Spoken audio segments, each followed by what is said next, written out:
महाराष्ट्र सरकारनं शेतजमिनीच्या तुकडेबंदी कायद्यात ऐतिहासिक सुधारणा करत मुंबई, पुणे, नागपूरसह राज्यातील प्रमुख शहरं आणि महानगर प्रदेशातील आकृषित केलेल्या जमिनींचे 1965 ते 2024 या कालावधीतील सर्व तुकडे हे विनाशुल्क नियमित करण्याचा निर्णय घेतलाय। यामुळे सुमारे 49 लाख तुकडे एक पैसाही न भरता अधिकृत होणार असून साधारण 2 कोटी नागरिकांना थेट मालकी हक्क मिळणार आहे। महसूल मंत्री चंद्रशेखर बावनकुळे यांनी सोमवारी विधानसभेत याबाबतचा अध्यादेश सादर केला।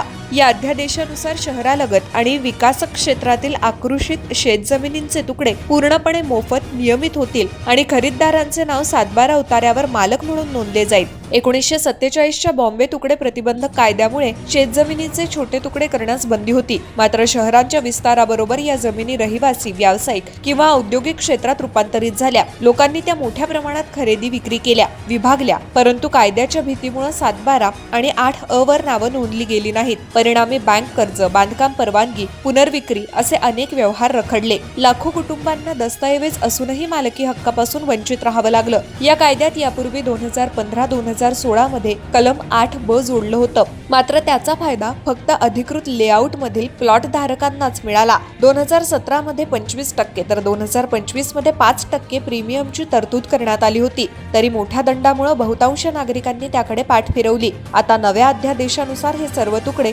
मानव नियमित मानले जातील। सर्वसामान्यांना काय फायदा होणार? 15 नोव्हेंबर 1965 ते 15 ऑक्टोबर 2024 या कालावधीमधील सर्व तुकडे 0% दंडात म्हणजे विनामूल्य नियमित। नोंदणीकृत खरेदी खत असल्यास थेट 7/12 उतार्यावर खरीददाराचं नाव मालक म्हणून नोंद। अनोंदणीकृत दस्त असल्यास आता सब रजिस्ट्रारकडे नोंदणी करून 7/12 वर नाव नोंदवता येईल। लेआउट मधील प्लॉट धारकांचेही नाव मालकासह 7/12 येईल। त्यामुळे दशकानुदशके चाललेला गोंधळ संपुष्टात येईल। निर्णय कुठे कुठे लागू होणार? सर्व महानगरपालिका, नगर परिषदा, नगरपंचायत हद्द, Mumbai MMRDA, Pune PMRDA, Nagpur NMRDA, महानगर प्रदेश, विशेष नियोजन प्राधिकरण क्षेत्र, एकसमान विकास नियंत्रण नियम अंतर्गत शहर आणि गावांच्या परिघीय नियोजन क्षेत्र, मुंबई, ठाणे, नवी मुंबई, पुणे, पिंपरी चिंचवड, नाशिक, छत्रपती संभाजीनगर, नागपूरसह राज्यातील सर्व प्रमुख शहरी आणि उपनगरीय भागातील आकृषित झालेल्या शेतजमिनींचा यात समावेश आहे।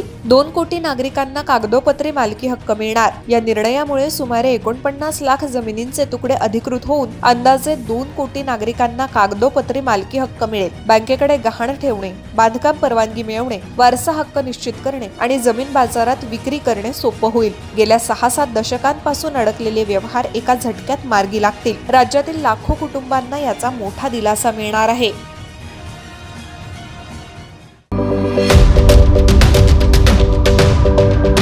YouTube वर सुद्धा रायगड टाइम्स सर्च करा आणि पहा रायगडच्या कानाकोपऱ्यातील प्रत्येक बित्तम बातमी। आणि हो, लगेच सबस्क्राइब बटनवर क्लिक करायला विसरू नका। रायगड टाइम्स, आपलं चॅनल, आपला आवाज।